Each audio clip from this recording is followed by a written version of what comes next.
wabarakatuh. Halo, apa kabar pemirsa? Senang rasanya pada episode kali ini saya dapat kembali menjumpai Anda dalam acara Meraih Akses Menggapai Dunia. Dan selama 30 menit ke depan masih akan menemani waktu santai Anda di hari Minggu ini untuk menyaksikan pemanfaatan dari program KPU Yuso bidang telekomunikasi dan informatika yang ada di seluruh pelosok tanah air. Nah pemirsa, pada episode kali ini senang rasanya saya bisa berada di Provinsi Sulawesi Tengah, tepatnya di Kota Palu. Dan sekarang saya berdiri di depan Jembatan 4 Palu atau yang biasa disebut dengan Jembatan Kuning. Jembatan ini didirikan pada tahun 2006 silam dan merupakan jembatan lengkung pertama yang ada di Indonesia dan ketiga di dunia setelah Jepang dan juga Prancis. Nah pemirsa, jembatan ini juga membentang di sepanjang Teluk Talise yang menghubungkan antara Kecamatan Palu Timur dan juga Palu Barat. Luar biasa, indah sekali kan pemirsa? Makanya ikuti terus perjalanan saya ya di Meraih Akses Menggapai Dunia.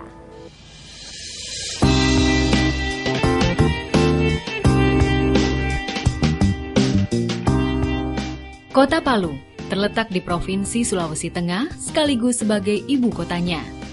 Kata Palu sendiri mempunyai arti kota baru. Dan awal pembentukannya berasal dari penduduk desa Bontolevo di pegunungan Ulayo. Kota yang terdiri dari 4 kecamatan dan 43 kelurahan ini berpenduduk sekitar 335.297 jiwa yang suku aslinya bernama suku Kaili.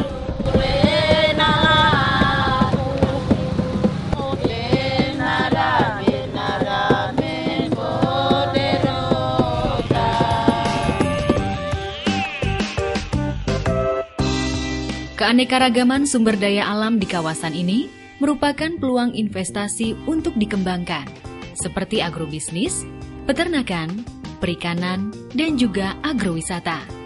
Dan untuk mendukung itu semua, tentunya dibutuhkan sarana dan prasarana yang memadai, tak terkecuali teknologi informasi dan komunikasi. Maka itu, program KPU Yuso bidang telekomunikasi dan informatika yang diluncurkan pemerintah melalui Kemkominfo dan diselenggarakan oleh BP3TI hadir di Provinsi Sulawesi Tengah. Pertumbuhan dan perkembangan informasi di Kabupaten Sigi, saya dapat katakan alhamdulillah sangat baik sekali. Berbicara masalah implik Pak, semua persyaratan ataupun prosedur yang diminta dari baik dari kementerian maupun dari Dinas Perhubungan dan Kominfo Provinsi itu kami sudah penuhi semua Pak. Terutama persyaratan-persyaratan petugas operatornya dan supirnya itu kami sudah penuhi. Hanya tinggal tunggu waktu kapan jadwal pelatihan bagi para operator dan supir itu, dan juga kapan akan diserahkan mobil-mobil implik itu. Dan kini di Provinsi Sulawesi Tengah telah hadir program Desa Dering di 744 desa, program Desa Pinter di 3 desa, pusat layanan internet kecamatan sebanyak 120 unit, dan mobil plik sebanyak 50 unit. Nah pemirsa, itulah tadi sekilas tentang program KPU Yuso bidang telekomunikasi dan informatika yang ada di Provinsi Sulawesi Tengah, Kota Palu ini. Pemirsa, mungkin Anda pernah mendengar istilah tunagrahita atau yang lebih dikenal dengan keterbelakangan mental. Anak-anak yang menyandang tunagrahita ini memiliki keterbelakangan mental serta kecerdasan yang jauh di bawah rata-rata. Tentunya tak mudah bagi orang tua maupun tenaga pendidik dalam mengasuh mereka. Walaupun begitu, mereka berhak untuk mendapatkan pendidikan yang layak karena mereka juga merupakan putra-putra bangsa. Bagaimanakah keseharian mereka dan cara yang baik dalam mengasuh mereka? Untuk tahu jawabannya, simak tayangan yang berikut ini. Di dunia ini ada beberapa perbuatan yang bersifat mulia. Salah satunya adalah kegiatan sosial untuk menolong sesama. Dan hal itu pula lah yang memotivasi Ibu Nur Eja untuk menjadi pekerja sosial di Panti Sosial Bina Grahita.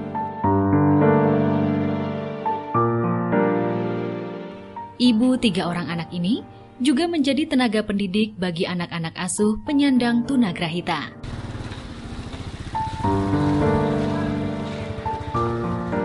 Di panti ini, tenaga pendidik mempunyai asrama. Mereka tinggal di asrama karena para anak-anak asuh tak bisa ditinggal. Mereka harus terus dijaga sepanjang hari. Lelah memang, namun bagi alumni IKIP Makassar ini, hal itu sudah biasa dan tak terlalu masalah. Karena ia sudah berkomitmen untuk terus menjadi pekerja sosial dan membantu anak-anak panti untuk bisa hidup lebih baik.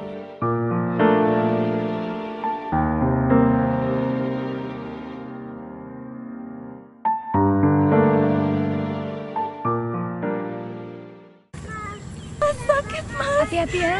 Iya, Bu. Bu? Bu, saya panggil bidan dulu ya. Iya, hati-hati.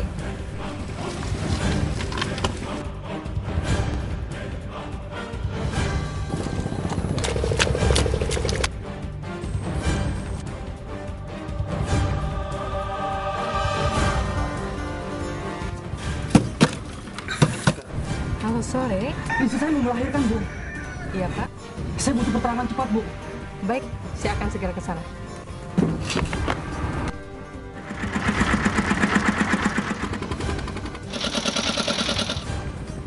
Jangan biarkan yang terpencil kian terkucil.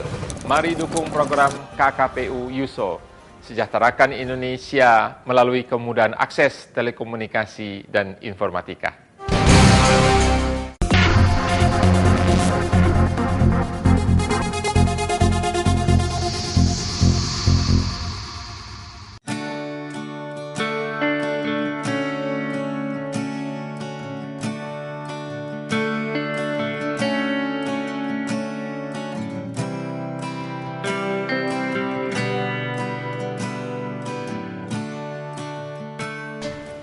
Nah pemirsa, sekarang saya sudah berada di depan pintu gerbang dari Panti Sosial Bina Grahita di Potowe, Palu. Dan sekarang saya akan langsung masuk ke dalam untuk melihat kegiatan anak-anak yang ada di panti dan juga bagaimana tenaga pendidik dalam mengasuh mereka. Ikuti terus perjalanan saya.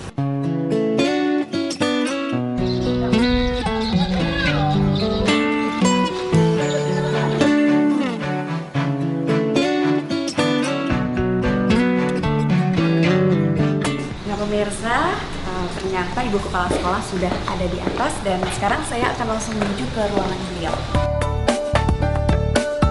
Sesampainya di panti, saya pun langsung menemui Ibu Mulyana selaku Kepala Panti. Melalui beliau pula, saya mendapat informasi bahwa Panti Sosial Bina Grahita ini telah berdiri sejak tahun 1990 dan beroperasi tahun 1991. Sejauh ini progres dari pemerintah sendiri mengenai panti sosial ini bagaimana? Ya cukup bagus karena panti ini di bawah naungan Direktorat Jenderal Pelayanan dan Rehabilitasi Sosial di Kementerian Sosial Republik Indonesia. Panti yang berada di Jalan Tohua ini sepenuhnya dibina Kementerian Sosial dan diperuntukkan bagi penyandang tunagrahita di wilayah Indonesia Timur. Untuk penerimaan anak-anak di PSBG ini tidak dipungut biaya karena semuanya ditanggung oleh Kementerian Sosial. Bu, saya ingin melihat ruangan apa saja sih yang ada di sekolah ini gitu. Boleh? Boleh. Panti yang kini memiliki 90 anak asuh ini dilengkapi fasilitas-fasilitas standar untuk pendidikan, seperti kelas-kelas untuk kegiatan belajar mengajar yang terdiri dari 6 kelas atau 6 tingkatan. Kelas pertama adalah kelas karya, yang merupakan kelas pengujian bakat dan potensi apa yang dimiliki oleh sang anak asuh. Dengan begitu, pihak pembimbing bisa menentukan kelas yang sesuai untuk mereka. Kelas kedua adalah kelas persiapan. Ini kelas persiapan. Oh, persiapan apa tuh Bu maksudnya? Anak-anak itu kan baru masuk ya, jadi standarnya itu kayak TK gitu. Lalu ada kelas lanjutan yang setingkat sekolah menengah atas, di mana di kelas ini, anak-anak asuh dibina hingga mampu mandiri dan bisa mengurus dirinya sendiri, serta mereka sudah mempunyai keterampilan. Selain itu, ada kelas dasar dan terapi bicara atau bahasa isyarat. Sebelum diikutkan dengan kegiatan seperti ke keterampilan, ke pembinaan kecerdasan, di asesmen dulu. Di situ akan nampak kelihatan bakatnya. Oh, ini anak bakatnya olahraga. bakatnya di sini di keterampilan.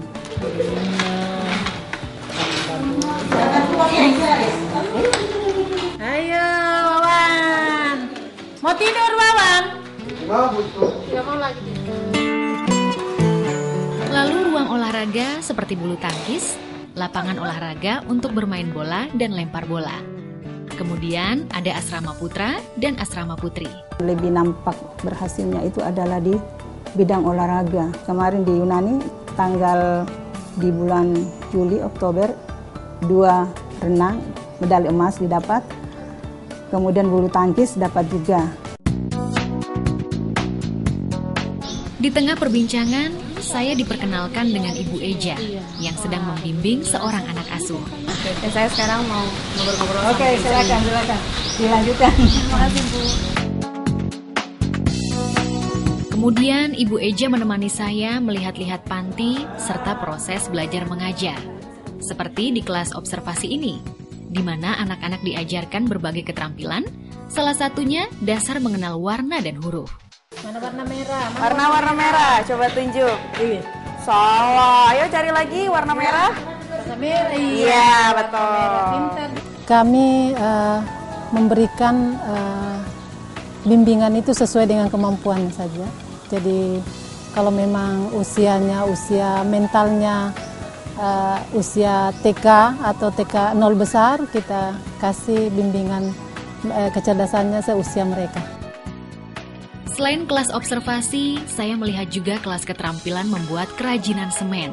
Di kelas keterampilan ini juga diajarkan berbagai keterampilan seperti membuat batako, menjahit sederhana, tata boga, dan membuat kasur lilin.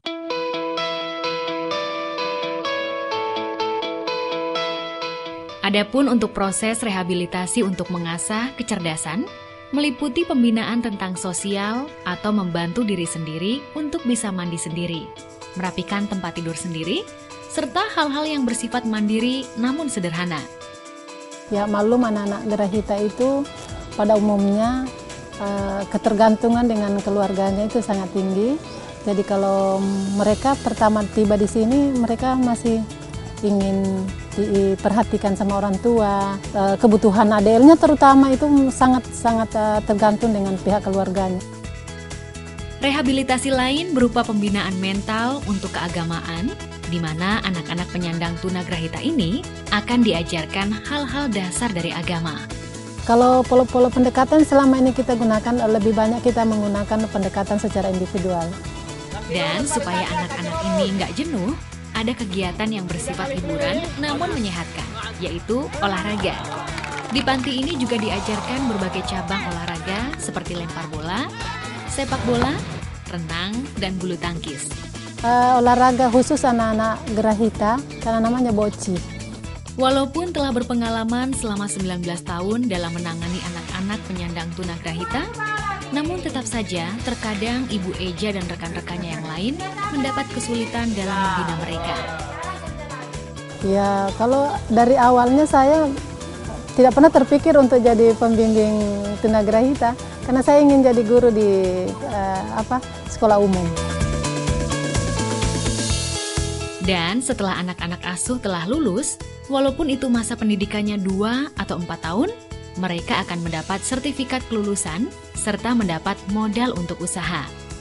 Kalau Ibu sendiri sudah pernah mengenal internet sebelumnya? Pernah sih.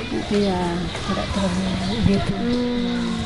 Sebagai tenaga pendidik, sungguh sangat disayangkan jika Ibu Eja sama sekali tak memanfaatkan teknologi informasi dan komunikasi. Karena melalui media itu, apapun bisa dimanfaatkan. Selain untuk komunikasi, media teknologi informasi dan komunikasi juga menyediakan internet sebagai sumber ilmu pengetahuan.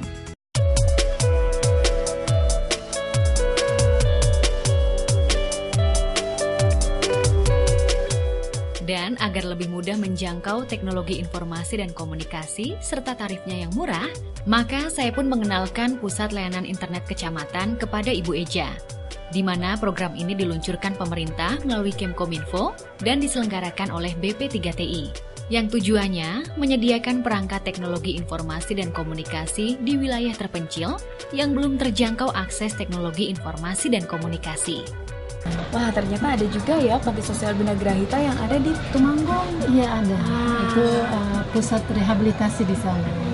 Selain itu, Ibu Eja juga bisa mencari berbagai referensi tentang permainan atau kegiatan yang bisa untuk meningkatkan kecerdasan penyandang tunagrahita. Kami sangat mengharapkan mungkin kalau bisa adalah di dalam panti ini, karena itu sangat mendukung untuk program kegiatan bimbingan kami mungkin di sana ke depan. Semoga Ibu Eja nanti makin luas pengetahuannya setelah memanfaatkan teknologi informasi dan komunikasi. Dan beliau juga akan menjadi salah satu pekerja sosial yang bisa menjadi panutan bagi pekerja sosial lainnya.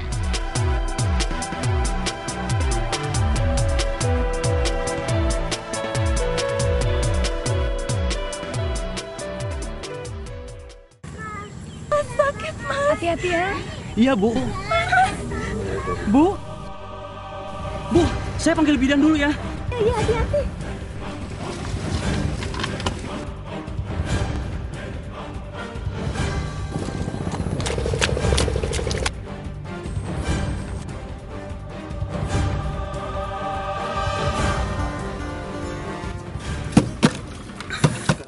Halo, sore. Istri saya mau melahirkan, Bu. Iya, Pak. Saya butuh keterangan cepat, Bu. Baik, saya akan segera ke sana.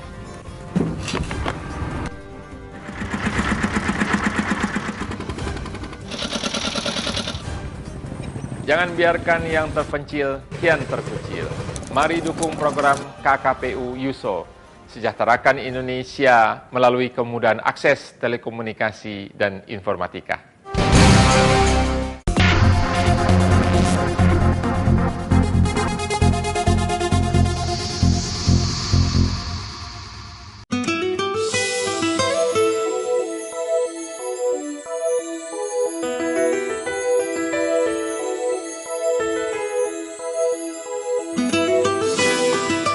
Niat dan kesempatan.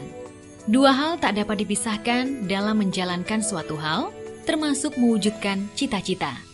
Dua hal itulah yang selalu dipesankan papanya kepada Muhammad Anugrah. Hobinya yang suka menggambar sejak kecil, ia wujudkan dengan meneruskan kuliahnya di Universitas Tadulako mengambil jurusan teknik arsitektur. Di sela-sela kesibukan kuliahnya, pemuda yang berusia 20 tahun yang akrab disapa Uga ini juga mengoperasikan plik yang dikelola oleh papanya. Dan melalui plik ini, Uga banyak mendapatkan pengetahuan tentang arsitektur dari internet. Uga beruntung, plik yang dioperasikannya banyak mendatangkan manfaat bagi dirinya dan juga masyarakat umum.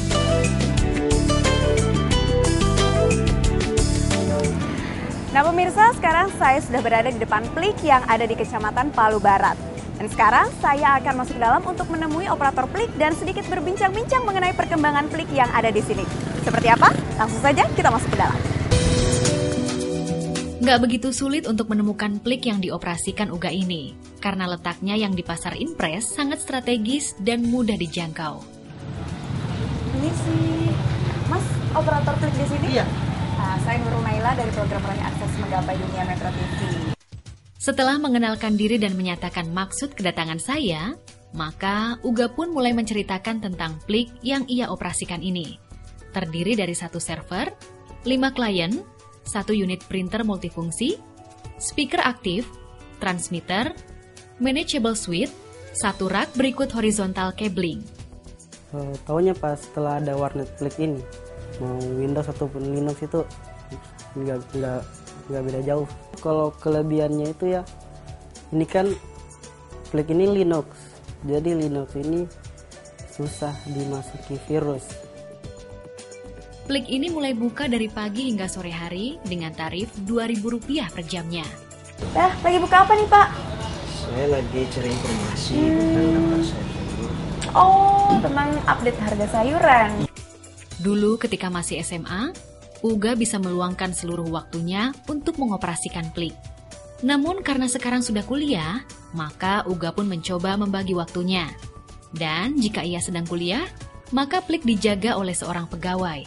Biasa kalau lagi ada mata kuliah, ada orang lain yang menggantikan.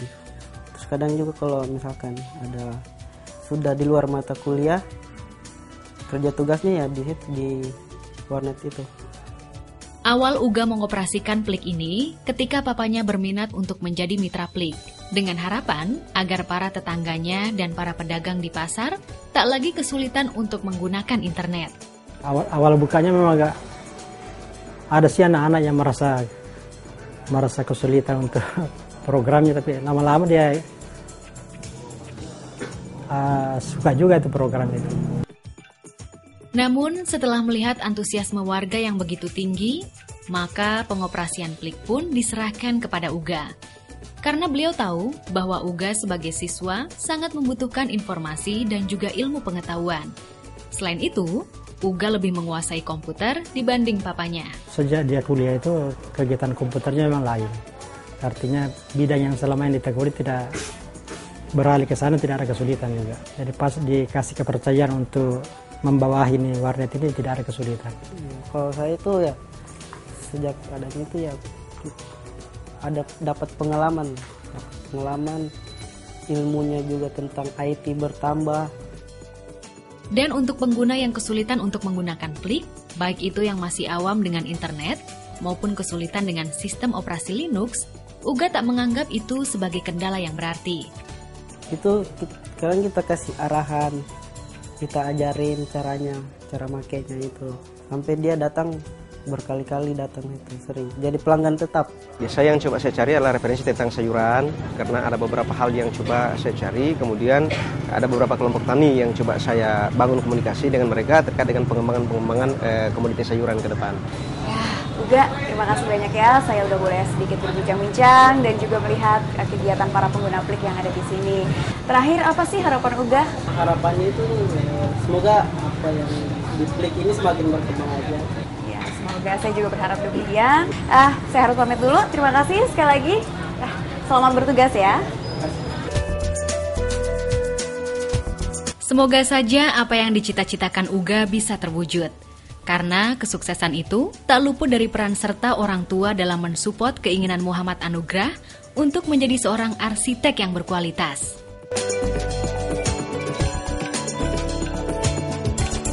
Sesungguhnya, kekayaan sejati tidak diukur dari seberapa banyak investasi uang kita. Hal itulah yang menjadi prinsip dari Ibu Eza dan juga Uga. Semoga kita semua dapat mengambil pelajaran dari mereka bahwa betapa pentingnya menolong sesama. Karena kita semua bersaudara, satu nusa dan juga satu bangsa. Baiklah pemirsa, 30 menit sudah saya menemani Anda. Saatnya saya beserta kru yang bertugas mohon pamit undur diri dari hadapan Anda. Dan dengan adanya program KPU Yuso, bidang telekomunikasi dan informatika ini, yang terpencil kini tak lagi terkucil. Sampai jumpa dan salam era digital.